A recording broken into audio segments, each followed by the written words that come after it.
Lunes 16 de julio de 1945, desierto de Nuevo México, Jornada del Muerto. A las 5:29 am, hora local, el proyecto Manhattan, dirigido por Robert Oppenheimer, rendía sus primeros frutos. Después de más de 3 años de trabajo y casi 2.000 millones de dólares, el proyecto Manhattan hacía detonar la primera bomba nuclear de la historia. Bajo el nombre clave Trinity, la explosión tuvo una potencia equivalente a 19 kilotones, lo que es igual a 19 millones de kilos de TNT. Posteriormente, el 6 y 9 de agosto de 1945, se lanzan dos bombas atómicas sobre las ciudades japonesas de Hiroshima y Nagasaki. Con una potencia de 16 y 21 kilotones, las bombas atómicas llamadas Little Boy y Fat Man dejan un saldo de más de 100.000 personas que perdían la vida. Se convertirían en los primeros y únicos ataques registrados con bombas atómicas de la historia. Pero además de la impresionante cantidad de bajas civiles, lo que llamaba la atención era lo fácil que había sido. 2 bombas y 2 lanzamientos. El proyecto Manhattan desembocaría en el diseño de la peor arma de destrucción masiva que el humano haya conocido. Y en esta serie de videos tratamos de resumir todos los sucesos importantes que nos llevaron a esta conclusión. Si te interesa saber cómo funciona una bomba atómica y cómo se crearon, quédate hasta el final del video.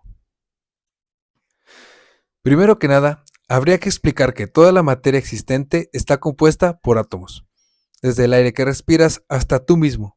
Todo aquello que ocupa un espacio en el universo está compuesto por átomos, y los átomos, a su vez, están compuestos por 3 tipos de partículas subatómicas: los protones que se encuentran en el núcleo y los electrones que giran alrededor de este en diferentes longitudes. Los protones encontrados en el núcleo tienen carga positiva. Esto atrae los electrones de carga negativa mediante la fuerza electromagnética, algo que nos enseñaron en la escuela. Cargas iguales se repelen y cargas contrarias se atraen. Otra cosa que es importante saber es que los protones hallados en el núcleo son 1800 veces más masivos que un electrón, y por lo tanto son los protones los que determinan la identidad atómica de un elemento. El número de protones determina las propiedades químicas de la materia. Es por eso que un átomo de helio que tiene 2 protones es diferente químicamente a un átomo de oxígeno que tiene 8 protones. Al número de protones de un átomo se le conoce como número atómico y se representa con la letra Z. Sin embargo, en el núcleo de un átomo se encuentra otra partícula, llamada neutrón, que no tiene carga eléctrica. Esta partícula tiene casi la misma masa que el protón, pero funciona como una estabilizadora del núcleo, formando uniones entre los protones y evitando que estos se repelan entre sí por sus cargas iguales positivas. A la fuerza que une a los protones con los neutrones se le conoce como fuerza nuclear fuerte, porque es la fuerza que mantiene unido al núcleo y es más fuerte que la repulsión electromagnética. Pero ¿qué pasaría si nosotros deliberadamente cambiáramos la estructura de un átomo? Digamos algo así como que agregáramos otro neutrón. Como el neutrón no tiene carga, este logrará llegar hasta el núcleo del átomo, modificando su masa. Ahora el átomo es más pesado, pero como mencionamos antes, son los protones los que dan las propiedades químicas a la materia, por lo que sigue siendo el mismo elemento, ¿o no? Para explicar esto, tomemos como ejemplo el átomo de carbono, compuesto por 6 protones unidos a 6 neutrones en el núcleo y que tiene 6 electrones girando sobre este. Y si nosotros disparamos un neutrón más y este logra llegar hasta el núcleo, seguirá siendo carbono porque tendrá las mismas propiedades químicas, pero ya no será el mismo, porque hemos modificado su masa, sus propiedades físicas. Ahora se estará formando lo que conocemos como isótopo, en este caso isótopo de carbono, el conocido como carbono 13. Pero, ¿por qué 13? Bueno, recuerdas que te mencionamos el número atómico, que es el número de protones hallados en el núcleo, pero como los neutrones tienen prácticamente la misma masa que los protones y también están en el núcleo, Entonces la masa total del átomo será la suma de estas dos partículas. Por lo que el carbono tiene una masa atómica de 12, porque cuenta con 6 protones y 6 neutrones. Al disparar un neutrón más, la masa atómica cambia y se le suma un neutrón más, por eso el número 13. En resumen, si nosotros agregamos un neutrón más al átomo de un elemento, estaremos modificando su masa y provocando que se vuelva un isótopo de ese elemento. Sin embargo, si yo sigo agregando neutrones al núcleo, este se vuelve inestable y comienza a desintegrarse, buscando tener de nuevo la estabilidad que tenía al principio. En este proceso se puede liberar energía en forma de radiación. Siguiendo con el ejemplo del carbono, si yo agrego otro neutrón al carbono 13, este se volvería carbono 14, pero este isótopo de carbono es inestable y sufre la desintegración de su núcleo, lo que provoca la liberación de partes de este en forma de radiación, lo que ahora sí hace que su composición química cambie y termine convirtiéndose en otro elemento cercano en la tabla periódica. Por ejemplo, el carbono 14 termina convirtiéndose en nitrógeno 14.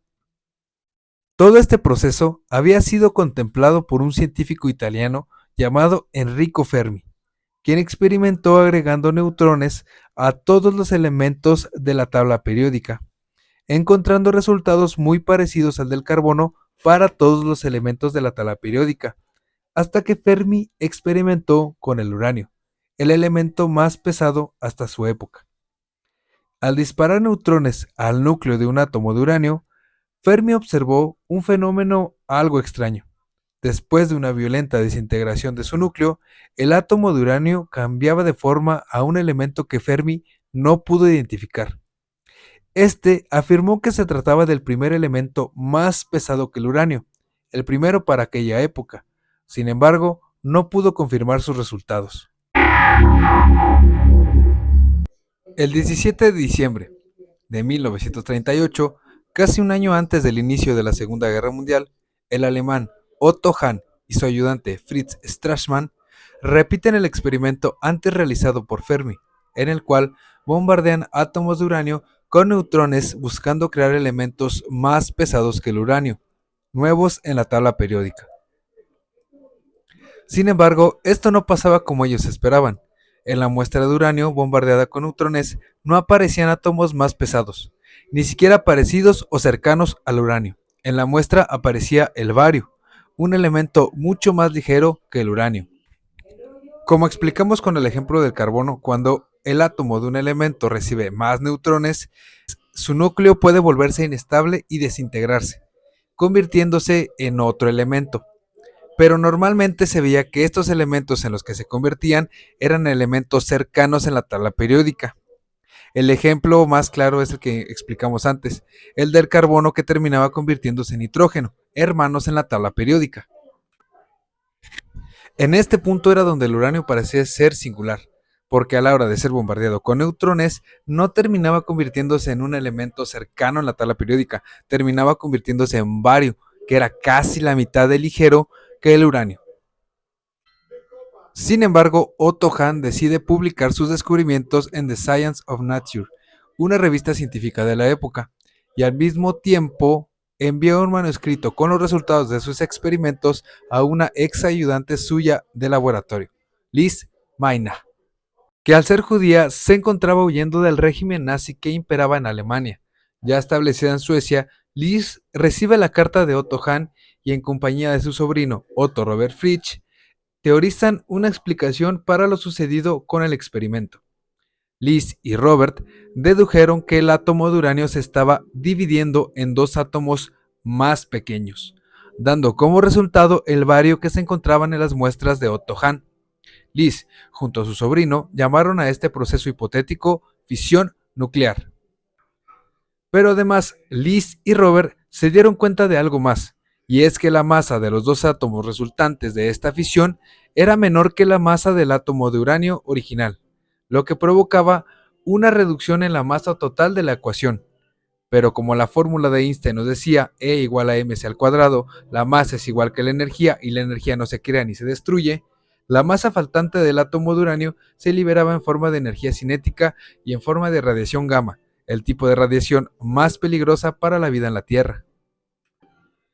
Esto fue aún más terrible cuando Liz y Robert, mediante cálculos, pudieron predecir que la energía liberada por un solo átomo de uranio era muy grande en comparación a los explosivos utilizados hasta 1938. La fisión de un átomo de uranio liberaba un total de 200 megaelectronvoltios, unos 18 millones de veces más que la liberación de energía de una molécula de TNT, el explosivo por excelencia utilizado en la Primera Guerra Mundial. Para darse una idea de las dimensiones, un gramo de uranio fisionado tendría la misma energía que una roca de 1000 toneladas cayendo desde una altura de 8 kilómetros. Liz Maynard supo en ese momento que estaba ante algo nuevo y aterrador. Había descubierto la forma de liberar la fuerza atómica. La liberación de energía sucedida en la fisión de un átomo era algo terrorífico. Nunca antes se había visto una fuente de energía con tales capacidades.